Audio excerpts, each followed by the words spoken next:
So hi everyone, this is Javas Taufiq, second year MBBS SMCH. और इस video में हम बात करने वाले हैं नीट 2024 में आसाम में ऑलरेडी राउंड 1 का रिजल्ट हो चुका है और कट ऑफ भी आ चुका है। आप लोगों ने देख ही लिया होगा, जनरल के लिए 619 मार्क्स गया है कट ऑफ। सो इस वीडियो में हम डॉक्यूमेंट्स के रिगार्डिंग बात कर लेंगे कि आप लोगों को अब कॉलेज में जाके एडमिशन लेना है। 3 से लेकर 5 सितंबर तक ये टाइम दिया गया है आप लोगों को कॉलेज में जाके ऑफलाइन एडमिशन लेने के लिए with your offline original and xerox documents. तो उन क्या क्या डॉक्यूमेंट्स आपको चाहिए होंगे इस वीडियो पर, तो इस पर तो मैं ऑलरेडी एक वीडियो बना चुका हूं। सो उस वीडियो का लिंक मैं दे दूंगा, आप लोग देख लेना, वो वाला वीडियो वेरी इंपॉर्टेंट है। और आप लोग को उधर जाके क्या क्या फॉर्म्स फिलअप करना होगा, दैट इज वेरी इंपॉर्टेंट। ये वाला वीडियो इसीलिए बहुत ज़्यादा इंपॉर्टेंट है, इसलिए गौर से देखना, मिस मत करना and try to see it in 1.5x। You can do anything but do not skip any part of this video, क्योंकि half knowledge is always very dangerous. इसीलिए क्या क्या फॉर्म्स चाहिए होंगे उधर जाके, मेडिकल फिटनेस, हैंड राइटिंग वाले और लाइक कॉलेज प्रीफरेंस को चूज़ करने वाले, ये सब क्या क्या चाहिए होगा ऑलरेडी मैं आप लोगों को बता दूंगा। और चलिए शुरू करते हैं वीडियो को। अब देखो, डॉक्यूमेंट्स जो रिक्वायर्ड होंगे उनमें से मतलब लाइक 2 कैटेगरीज है। आपको ओरिजिनल भी चाहिए होगा आपका डॉक्यूमेंट्स और जेरोक्स भी लेकर जाना होगा। ओरिजिनल जो डॉक्यूमेंट्स हैं वो लोग रख लेंगे, ठीक है। इट्स लाइक ऐसा ही है, रूल होता है ये मतलब कॉलेज में कि ओरिजिनल डॉक्यूमेंट्स कॉलेज खुद रख लेता है, ठीक है। अब देखो क्या क्या डॉक्यूमेंट्स चाहिए होंगे। Students are required to submit, ये मतलब सारे मतलब किसी मेडिकल कॉलेज का, आसाम में जो मेडिकल कॉलेजेस है जोरहाट, सिलचर, जीएमसी, एमसी, इसमें सेम टाइप का ही नोटिस आता है और ये एक मेडिकल कॉलेज का नोटिस है। ऐसा है, submit 1 copy of each mention certificate along with original documents and 1 copy keep 1 copy with them, मतलब एक और जेरोक्स कॉपी, ठीक है। तो इसमें क्या क्या डॉक्यूमेंट्स है इन सब के बारे में हम इन डिटेल बात कर लेते हैं, ठीक है। उससे पहले प्लीज़ चैनल को सब्सक्राइब कर लो, प्लीज़ प्लीज़ प्लीज़ चैनल को ज़्यादा से ज़्यादा सब्सक्राइब करो और शेयर करो ताकि और इन्फॉर्मेशन पहुंचे। और आई विल कीप मेकिंग और more and more MBBS and other stuffs so that मतलब लाइक इसमें फ़ायदा हो सब लोगों का।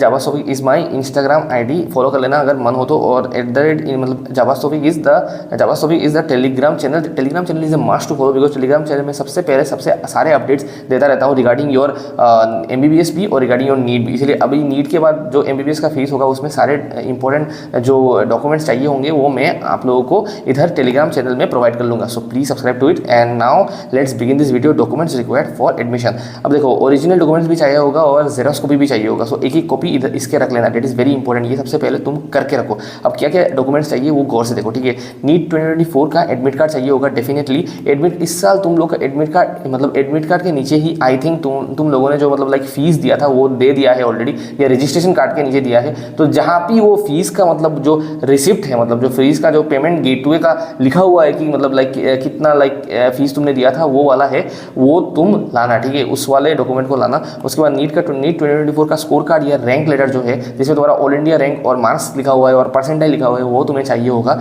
और नीट 2024 का कन्फर्मेशन पेज भी चाहिए होगा। अगर नहीं है डोंट वरी अबाउट इट, पर लाने से बहुत ज़्यादा अच्छा है, ठीक है। अभी ये 3 डॉक्यूमेंट्स तो मस्ट है, मस्ट एकदम ही मस्ट है, मतलब लाइक दिस डॉक्यूमेंट्स है must.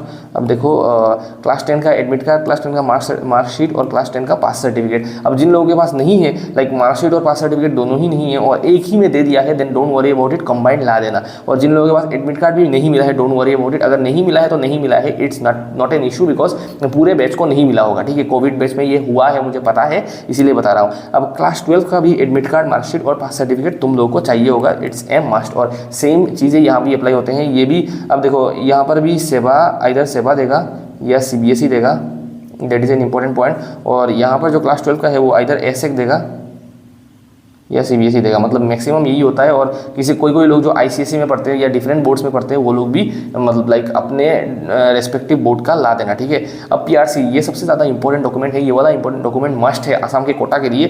PRC permanent resident certificate of Assam चाहिए होगा, this is your domicile certificate. उसके बाद कास्ट सर्टिफिकेट चाहिए होगा बेस्ड ऑन योर कास्ट, मतलब अगर आप लोग लाइक जनरल की मतलब जनरल नहीं है, कोई कास्ट से बिलोंग करते हैं, OBC, NCL या OBC सब कैटेगरी, मतलब लाइक बोल सकते हो SC ST या TGL, इन सब में बिलोंग करते हैं, then you have to bring your caste certificate. NCL certificate भी चाहिए होगा जो लोग OBC NCL है, बिकॉज डेफिनेटली सिर्फ NCL को ही रिजर्वेशन दिया जाएगा।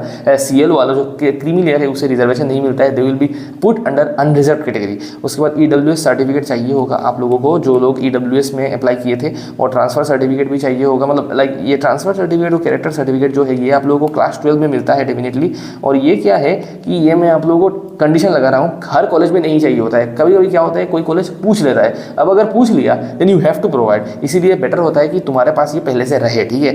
और माइग्रेशन सर्टिफिकेट ये जो है ये वाला डॉक्यूमेंट चाहिए होगा डेफिनेटली, ये ऑलरेडी लिखा भी हुआ है तुम्हारे नोटिस में, पर ये तुम्हारे एडमिशन के बाद भी अगर तुम सबमिट करो देन हो सकता है, डोंट वरी अबाउट इट। तुम ये एडमिशन के बाद करना, डोंट वरी अबाउट इट, कल मतलब लाइक जिस दिन एडमिशन है कॉलेज में उस वक्त नहीं चाहिए होगा। अब उसके बाद तुम्हारा जो सबसे इंपॉर्टेंट डॉक्यूमेंट्स आता है, दीज आर योर एनेक्जर्स, शेड्यूल 1 के जो एनेक्जर्स है वो सब चाहिए होंगे। एनेक्जर 1 और एनेक्जर 2 सबके लिए मस्ट है, एवरीवन नीड्स दिस। और एनेक्जर 3 से लेकर एनेक्जर 10 तक जो कैटेगरीज को मतलब जिसका चाहिए वो लोग you bring your respective categories as required. उसके बाद डिक्लेरेशन ऑफ पेरेंट और गार्जियन, ये एनेक्जर के साथ ही आता है, ये भी चाहिए होगा, ठीक है। अब देखो, अब सबसे इंपॉर्टेंट चीज़, ये वीडियो में सबसे इंपॉर्टेंट चीज़ जो है उसके बारे में हम बात करने वाले हैं, forms to fill up in college during admission. अब क्या क्या फॉर्म्स चाहिए होंगे, ये देखो सबसे पहला जो फॉर्म है that is schedule 1 application form. इसके बारे में मैं आप लोगों को पहले भी बता चुका हूँ और इसका जो PDF है ऑलरेडी मैं टेलीग्राम चैनल में प्रोवाइड कर चुका हूँ, इसीलिए वहाँ से मिल जाएगा। DME आसाम ने खुद रिलीज़ किया था, इसीलिए ये चाहिए होगा और ये फिलअप करके चले जाना, इट विल बी ईजियर। उसके बाद डिक्लेरेशन और स्क्रूटिनी फॉर्म, ये भी चाहिए होगा, ये आपको डिक्लेयर करना होगा, आपको साइंस देने होंगे, सिग्नेचर। अब ये देखो, इसके बाद थर्ड नंबर पे signature which was put during NEET 2024 होगा, ठीक है। नीट 2024 मतलब आप लोगों ने नीट 2024 में जब आप लोगों ने साइन किया था एग्ज़ाम के टाइम में या मतलब लाइक रजिस्ट्रेशन में, तो उस वक्त एग्ज़ाम के टाइम में या रजिस्ट्रेशन में, तो उस वक्त जो साइन आप लोगों ने किया था वो वाला साइन आपको करना होगा, ठीक है। उसके बाद report of medical examination board, मतलब मेडिकल फिटनेस सर्टिफिकेट आपको चाहिए होगा, वो आपको खुद से बनाना नहीं पड़ेगा, you will get this medical fitness certificate in your college itself, मतलब कॉलेज इटसेल्फ में आपको जाके मतलब लाइक एग्जामिनेशन करके हो जाएगा, मैं बता दूंगा। हॉस्टल अलॉटमेंट सर्टिफिकेट चाहिए होगा, फॉर्म और फोटोज़ चाहिए होगा, that is very important, please bring your photos, passport size. और एक और चीज़ है स्टेपलर और ग्लू, ये चीज़ ला देना, ठीक है। ईजी होता है, काम फटाफट हो जाएगा। वहाँ पर बहुत सारे स्टूडेंट्स होंगे, 125 students are taking admission at a time, so काफ़ी ज़्यादा लाइक झंझट हो जाता है, ठीक है। This is your schedule 1 application form, इसके बारे में तो मैं ऑलरेडी बता चुका हूँ कि इसे कैसे फिलअप करना है, तो तुम वो वाला वीडियो रेफर कर सकते हो, don't worry about it, easy ही है, don't worry, nothing to worry about, ठीक है, हो जाएगा फिलअप। उसके बाद हम इसके बारे में बात कर लेंगे, डिक्लेरेशन और स्क्रूटिनी फॉर्म, ये कैसे फिलअप करना है। तो सबसे पहले देखो, इसमें क्या होगा कि तुम्हें ये 2022 का है और इस साल भी ऑलमोस्ट ये सिमिलर ही रहेगा, ठीक है। नेम ऑफ द कैंडिडेट लिखना होगा, उसके बाद name of father name, address लिख दोगे, पूरा एड्रेस, तुम्हारा complete address with your pin number everything, telephone number जो वैलिड टेलीफोन नंबर है तुम्हारा खुद का टेलीफोन नंबर वो लिख देना, ठीक है। उसके बाद नीट यूजी का roll number, marks obtain, NEET UG Assam state rank, उसके बाद डेट ऑफ बर्थ, उसके बाद तुम्हें HSLC में कितना मार्क्स मिला था फिजिक्स केमिस्ट्री बायोलॉजी और इंग्लिश में, उसके बाद तुम्हारा प्रेफरेंस क्या है, फर्स्ट प्रेफरेंस MBBS है और BDS है या नहीं, ये तुम खुद लिख देना। उसके बाद तुमने मतलब फॉर्म फिलअप में जो मतलब तुम्हारे जो लाइक प्रेफरेंस लिस्ट था ऑनलाइन जो हुआ था, उसमें तुमने कौन सा मतलब लाइक फॉर्म फिलअप किया था, कैसे किया था, वो तुम लिख देना, ठीक है, कर देना, इजी है, नथिंग टू वरी अबाउट। उसके बाद तुम ये सब whether the subjects have passed with any grace marks और नॉट, ये सब लिख देना, ठीक है। तुम्हारा बोर्ड का नाम लिख देना, name of the board and council from यार 12 पास, ऐसे या CBSE होगा। उसके बाद कास्ट का टिक कर देना, उसके बाद ये फिजिकली हैंडीकैप्ड एक्स सर्विसमैन, ये सब भी कर देना। Whether the applicant studied in Assam, ये टिक कर देना। If yes, period of schooling in Assam from, ये तुम लाइक तुम्हारा टाइम लिख देना, वो तुम्हारा एनेक्जर 2 में लिखा हुआ है ये सब, ठीक है, वहाँ से कॉपी कर सकते हो। उसके बाद परमानेंट रेजिडेंशियल स्टेटस, ये भी कर देना, कौन सा डिस्ट्रिक्ट कौन सा state, whether father mother is a state government employ, ये भी टिक कर देना, सिग्नेचर दे देना, full name everything, okay done. अब देखो हैंडराइटिंग का भी एक फॉर्म आएगा जिसमें क्या होगा कि तुम्हें एक पैराग्राफ लिखना होगा handwriting which will be printed in the form. So ये कुछ नहीं है, ये तुम्हें बस जाके उधर धीरे धीरे से तो अच्छे हैंडराइटिंग से तुम्हें लिखना होगा, ठीक है। और एक सिग्नेचर का आता है, वो मैं ऑलरेडी बता दूंगा, ठीक है। अब जो डॉक्यूमेंट्स है वो सब लोग तुम्हें एक बिग एनवेलप दिया जाएगा, येलो कलर एनवेलप, वो फाड़ना नहीं है, उसमें तुम्हें वो सबमिट करना होगा। वो लोग तुम्हें पहले दे देंगे वो एनवेलप, पर वो गंदा मत करना, ठीक है। This envelope will be very important because तुम्हारे सारे ओरिजिनल डॉक्यूमेंट्स इसी एनवेलप के अंदर रहेंगे, ठीक है। ये वाला ऐसे दिखेगा ये एनवेलप, इसमें तुम्हारे सारे डॉक्यूमेंट्स रहेंगे और इधर लिखा भी हुआ है कौन से डॉक्यूमेंट्स तुम्हारे इधर रहेंगे, ठीक है। अब ये रहा सबसे इंपॉर्टेंट जिसमें सब लोगों का पूरे मतलब लाइक यूट्यूब कम्युनिटी में जो भी एक्सपीरियंस है सबका डाउट रहता है कि मेडिकल फिटनेस सर्टिफिकेट। अब देखो ये मेडिकल फिटनेस सर्टिफिकेट, ठीक है, ये तुम्हारा कॉलेज प्रोवाइड करेगा, फिर से बता रहा हूँ, कॉलेज प्रोवाइड करेगा, कोई हॉस्पिटल जाने का कोई ज़रूरत नहीं है। कैंडिडेट नेम लिख देना, सेशन लिख देना, कितना सेशन है, उसके बाद आई का मतलब लाइक जो एग्जामिनेशन है वो होगा, तुम कुछ करना नहीं है, बस जाना है उधर जाके वो खुद कर लेंगे, ठीक है। आई ENT सर्जरी, मेडिसिन और गायनी, ये गायनी सिर्फ फीमेल के लिए है तो उनका होगा। और उसके बाद ख़त्म। उसके बाद हॉस्टल अलॉटमेंट फॉर्म, ये फॉर्म फिलअप करना है। उसमें एक लाइक तुम्हें ये फिलअप करना होगा हॉस्टल अलॉटमेंट फॉर्म। इसमें एक self attested copy of Aadhaar card will be required. Aadhaar card का तुम्हें लाइक कॉपी लेना होगा, नथिंग सेल्फ अटेस्टेड मतलब तुम्हें खुद का सिग्नेचर करके तुम्हें उधर लिखना होगा, ठीक है, नथिंग टू वरी अबाउट।